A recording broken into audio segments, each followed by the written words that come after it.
नमस्कार, मैं हूं मसरत अली। आप देख रहे हैं आरएस क्राइम न्यूज। तो चलिए देखते हैं आज की ताज़ा तरीन खबरें। इससे पहले आप हमारे चैनल को लाइक सब्सक्राइब जरूर कर लें, साथ में घंटी भी बजाएं, जिससे हर अपडेट आपको समय पर मिलती रहे। तो चलिए देखते हैं आज की ये रिपोर्ट। छोटी ईशय संस्था द्वारा आयोजित मिशन शक्ति अभियान फेस -5.0 अंतर्गत आत्मरक्षा स्वसुरक्षा जन जागृति कार्यशाला गुड टच बैड टच संपन्न।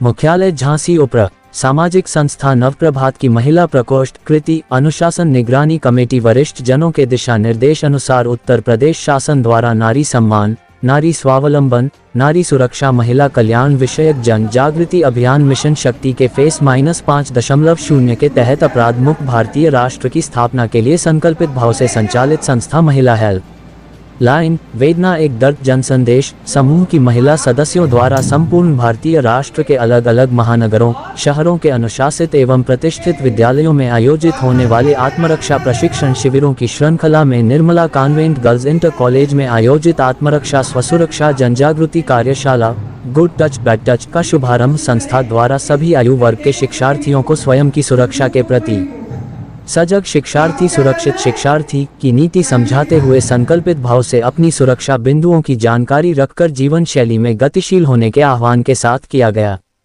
आत्मरक्षा कार्यशाला की मुख्य अतिथि विद्यालय प्रधानाचार्य सिस्टर पूनम उपस्थित रहीं। आत्मरक्षा कार्यशाला की अध्यक्षता संस्था राष्ट्रीय अध्यक्ष रूपम अग्रवाल ने की।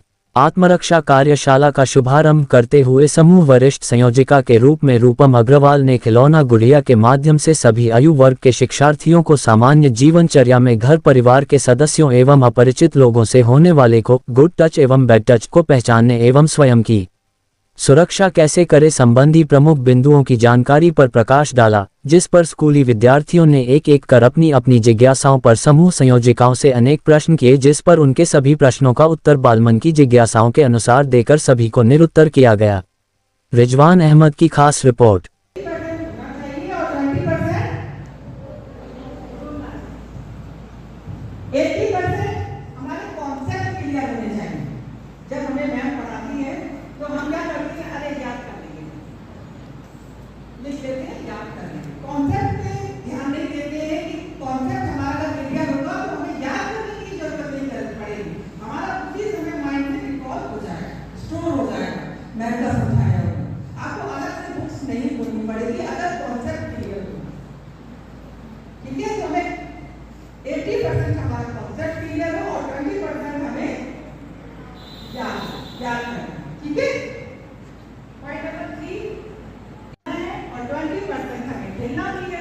खेलना भी जरूरी है कि नहीं? स्पेशली आउटडोर के हमारी बॉडी के लिए, हमारे मस्तिष्क के लिए बहुत जरूरी होता है खेलना। तो 20% हमें खेलना है और 80% हमें स्टडी करनी है। पॉइंट नंबर कौन सा सेट करना था बताओ? तीसरा। पॉइंट नंबर 4, 80% हमें खाना भी खाना चाहिए और 20% हमें योगा एक्सरसाइज भी करनी चाहिए कि नहीं? और 80% हमें खुश रहना चाहिए, आनंदित रहना चाहिए, क्योंकि इससे हमारे ऊपर पॉजिटिव वाइब्स आती है, हमें एनर्जी मिलती है पढ़ने की, लोगों के साथ बात करने की। लोग जब मैम बताती है तो हमें जल्दी समझ में आता है। तो 80% हमें खुश रहना चाहिए, 20% गुस्सा रहना चाहिए। स्वाभाविक है, ह्यूमन बीइंग्स है, तो सारे इमोशंस हमारे अंदर है, बस हमें उसका परसेंटेज मेंटेन करना, ठीक है? 80% हमें हार्ड वर्क करना है। कई बार क्या क्लास में सब तरह के बच्चे होते हैं, कोई टॉपर होता है, कोई मीडियम होता है, कोई लो होता है, कोई एवरेज होता है। तो हम सोचते हैं कि काश हम भी उसी तरह, तो वो आप उसके लिए काश तो बोलते हैं, लेकिन ये देखो उसके वीडियो से कितना हार्ड करते हैं। वो ऐसे ही टॉप नहीं है क्लास में, उसने बहुत हार्ड वर्क किया है, बहुत पढ़ाई की है, बहुत मन से पढ़ाई की, तब जाकर वो क्लास में टॉप है।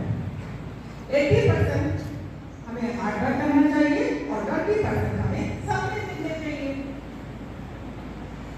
सपने देखना भी जरूरी है, क्योंकि सपने नहीं देखेंगे, गोल नहीं बनाएंगे तो हम अपने टारगेट को पूरा कैसे करेंगे? अगर हमारा गोल ही नहीं होगा कुछ, तो हम पूरा करेंगे। हमारा लाइफ में एम तो होता ही है ना। जैसे छोटी सी बच्ची है तो उसको पता है कि हमें आज हिंदी में मार्क्स रखना है। एक सब्जेक्ट सब सब्जेक्ट नहीं, सब सब्जेक्ट आप पढ़िए, लेकिन जरूरी नहीं कि आप सब सब्जेक्ट में ही मास्टरी करते हैं। बहुत होशियार, हर किसी के अंदर अपना एक हिडन टैलेंट होता है। वो धीरे धीरे जैसे जैसे आप बड़े होते जाते हैं आपको ये चीजें अपने आप सामने समझ में आने लगती हैं।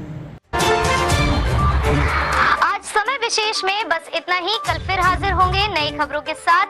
मुझे इजाजत दीजिए। नेहा श्रीवास्तव, धन्यवाद।